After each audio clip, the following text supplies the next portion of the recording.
House. Let's see, so I checked out the garden today. It's doing pretty good considering we really haven't had the time to maintain it. It's pretty overgrown, still growing a lot of good stuff. I went and picked a bunch of blueberries today. Got a bunch of blueberries also in the garden. Green beans, look at all those green beans. There were more, I've eaten some, but yeah, they're just everywhere. Got some big ones, small ones, they taste great.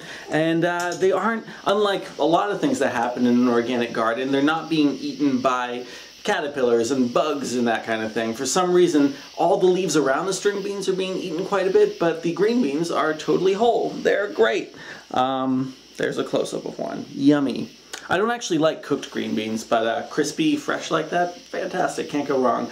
A big thing that I've talked about that I've just, want to bring up is something that would be really great to do before winter. I don't know if it's going to happen before the baby comes, but we really want to scrape the entire porch and then repaint it because we want this porch to last a long time. It really needs a new layer of paint, but you don't really put a new layer on. You have to get rid of the old one first. So that's going to be a lot of work. Mark offered to help me with that. That's going to be a big project, and I hope I get to it. Considering, you know, last year we got the house, and we're like, okay, the only project we need to do before winter is paint the railings, because there's a new railing, and you can't see right now because it's dark, but we didn't finish that. We did the whole top thing, so, you know, what was receiving the bulk of snow and ice last winter was painted, but not much more than that. Yeah, so that's going to be happening. Also, Liz had a visit from someone from the Phillipstown Health Department, something like that, maybe Putnam County, talking about a permit that wasn't filed properly, which is kind of interesting. And it was kind of a strange thing because they came and they're like, oh yeah, you know, the permit for the extension of the house, that wasn't done properly, here's blah blah blah, everything that needs to be done or you're gonna get fined, whatever. And it was like, the extension of the house is like 40 years old. I'm actually standing in part of the extension right now, along with everything that way.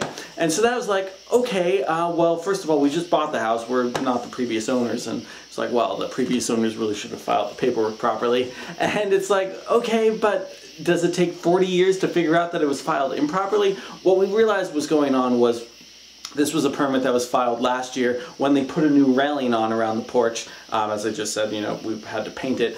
And I guess for some reason they filed it with the health department, even though it doesn't seem like it actually affects the septic system at all. And then Ian looked at it and helped us kind of parse that, like, there was a misunderstanding about whether it was just a railing or the addition, and there were like these corrected parts to it. Pretty boring stuff, but hopefully that's not gonna result in us having the house taken away or something like that. Just weird stuff owning a home, you know.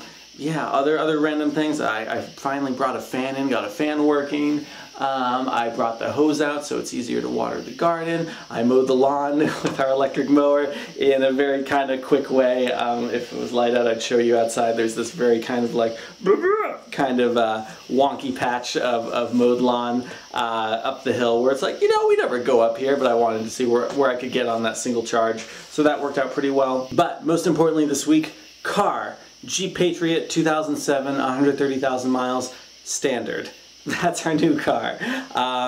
Yeah, poor Liz, you know, my very pregnant wife was forced to go to the DMV 3 times to do everything that had to be done with this vehicle, because apparently for some reason now the DMV has gotten really strict about signatures matching. There was a problem with my signature matching. There was a problem with one of the times it was just waiting in line and just never getting a number or anything like that. There was a problem with the people we bought the vehicle from having their signature when they signed the title back in 2007 not matching close enough to the bill of sale now. People change their signatures. So anyway, that was crazy, but blah, I don't even want to think about it. DMV really is a terrible, terrible place where dreams go to die. But we have our car now, and it's lovely, and Liz took me out on yesterday, for my first kind of like, here's how to drive a Standard again. And it's something that I never really learned how to do because I never actually owned a Standard. In fact, I think most of my Standard education actually came from Liz and her truck, although my mom had a boyfriend who had a truck who also, you know, drove Standard, so I learned a little bit then. Suffice to say, I'm not great at it yet. Liz is a good teacher, so I'm kind of figuring it out, but I certainly don't want to get into a car accident with my pregnant wife learning to drive a stick shift right now, so, you know, we'll give it time. I'm sure that'll all work out great. But it's a cool car. We got a good deal on it. We're doing a loan, so we got more liquid cash for the baby. That's all good stuff. Let's talk about baby. This one.